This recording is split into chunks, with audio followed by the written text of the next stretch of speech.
So ఇవంతా ఏంటండి ఇవి? ఇదేమో వర్మీ కంపోస్ట్ కి ఆవు పేడని చేశాను నేనే. ఇట్లా చేశాను. ఇదేమో కూరగాయల చెత్త. వర్మీ కంపోస్ట్ ఆవు పేడ అంటే ఆవు పేడ వేసేసి వానపాములు వేస్తున్నా. మొత్తం అది మొత్తం ఇది చేస్తుంది. ఓహో అచ్చి ఇప్పుడు డైరెక్ట్ గా ఇప్పుడు గుప్పడి వేసుకోవాలి. ఇది 3 months నుంచి చేస్తున్నా. కిచెన్ కంపోస్ట్ ఏమో 4 years నుంచి చేస్తున్నా. ఇప్పుడు వర్మీ కంపోస్ట్ అంటే ఆవు పేడ తీసుకొని వస్తారు అంటే మంచిగా మాగిపోయి ఎండిపోయిందా? బాగా ఎండింది. అక్కడ ఎన్ని రోజులు ఉంటుందో తెలీదు. మామూలుగా మనము డైరెక్ట్ గా వేస్తే ఎండిపోతున్నాయి అన్ని మొక్కలు. వర్మీ కంపోస్ట్ 1.5 month చేస్తే మనం పేడని వానపాములు కలిపితే. సో ఇట్లా వర్మీ కంపోస్ట్ ఎట్లా చేస్తారు? చాలా మందికి డౌట్ అంటే కొంతమంది ఎండిన గడ్డి అడుగున వేస్తారనమాట. ఒక రంధ్రం పెడతారు, ఎండిన గడ్డి బ్రౌన్ అట్టలు ఉంటాయి కదా, మనము అట్టలు కూడా వేసుకుంటారు. దానిపైన ఆవు పేడ వేస్తారు. ఆవు పేడ వేసేసాక మనం వానపాములు ఎక్కువ ఉంటాయి కదా, వానపాములు దాని మీద వేసేసి ఒక 20 days వాటర్ చల్లాలంట. వాటర్ చల్లితే మనం అడుగున ఒకటి గిన్నె పెట్టామనుకోండి, దాంట్లోకి ఆ వర్మి వాష్ అని వాటర్ కిందకి వస్తాయి. మనం ఒక 1 month దాకా చల్లుకుంటా వచ్చేసాక కొంచెం పౌడర్గా వస్తుంటుంది. తర్వాత మానేసి ఒక 15 days మానేసాక తీసుకోవచ్చు. ఓకే. వర్మీ అంటే యాక్చువల్ గా డైరెక్ట్ గా ఆవు మనం ఇప్పుడు ఆవు ఎరువు తీసుకొచ్చి వేస్తే ఏంటంటే ఒక్కోసారి బాగా ఎండి ఉంటే పర్లేదు, కాకపోతే ఒక్కోసారి కొద్దిగా పచ్చిగా ఉంటే దాంట్లోంచి పురుగులు వస్తాయి. పురుగులు వచ్చి మొక్కగా హామ్ మంచిది కాదు.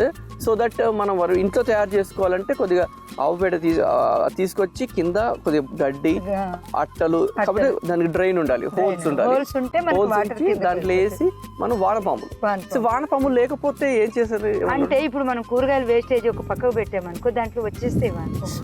ఓకే. కూరగాయలు వేస్టేజ్ ఉన్న వానపాములు అందులో వేస్తే అవి ఏంటంటే అటు ఇటు తిరిగి మొత్తం గుల్ల చేసేస్తాయి. సో ఆ వాటర్ కిందకి వచ్చిన వాటర్ కూడా యూజ్ చేసుకోవచ్చు.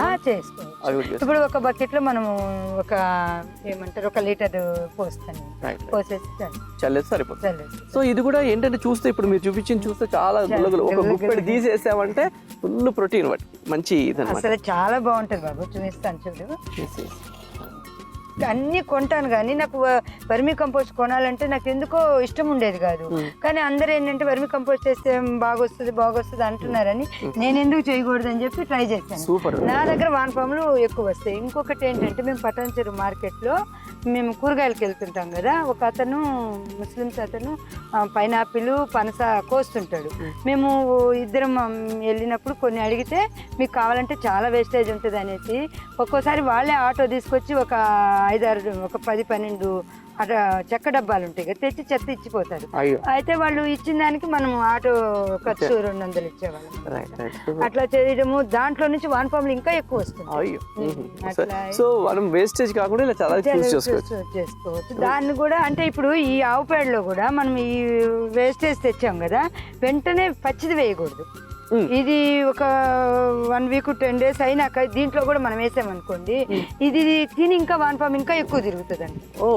అట్లా కూడా చేయొచ్చు. ఇప్పుడు మనం దిబ్బల్లో అంటాం కదా, ఊర్లో దిబ్బల్లో ఆవి ఎరువు తయారవుద్ది అంటే మనకి అంతా వేస్తే అవుతుంది కదా, కానీ ఏంటంటే అది భూమి మనం వేడి తగిలిన చోట నుంచి వేరే వైపుకి వెళ్ళిపోతాయి వానపాము. ఇక్కడ అట్లాంటి వెళ్ళడానికి అవకాశం ఉండదు కాబట్టి మనం వేడి పచ్చివి వేయకూడదు. పుల్లిన తర్వాత వేయాలి. కొద్దిగా డ్రై అవుతుంది కాబట్టి హీట్ తగ్గుతుంది. సో ఫ్రెష్ గా ఉన్నప్పుడు ఫ్రూట్ అయినా సరే అంటే మొక్కలకి హీట్ మొక్కలకే కాదు వానపాములు కూడా. వానపాములు చాలా సెన్సిటివ్ ఉంటాయి యాక్చువల్ గా. వానపాములు ఎంత అంటే ఎక్కడైతే వానపాములు తిరుగుతూ ఉంటాయో అక్కడ ఆర్గానిక్ ఫార్మింగ్ జరుగుతున్నట్టు. మామూలుగా ఇప్పుడు మన బయట కొనే కూరగాయలలో ఎక్కడైనా చూస్తే వానపాములు కనపడం, ఎందుకంటే మొత్తం కెమికల్, ఇంత చిన్న 1% కెమికల్ ఉన్నా అది తట్టుకోలేదు యాక్చువల్గా. సో ఇక్కడ వానపాములు చాలా ఉన్నాయండి వానపాములు.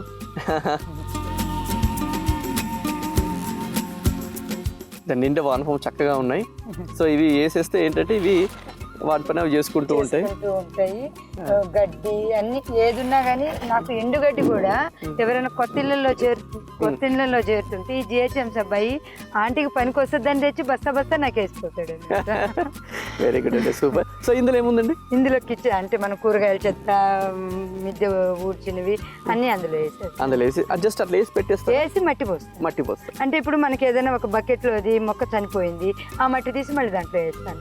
అంటే మనకి ఇప్పుడు మొక్కలు తీసేసిన మట్టి ఉంటే ఆ మట్టిని దాంట్లోకి వాడతాను.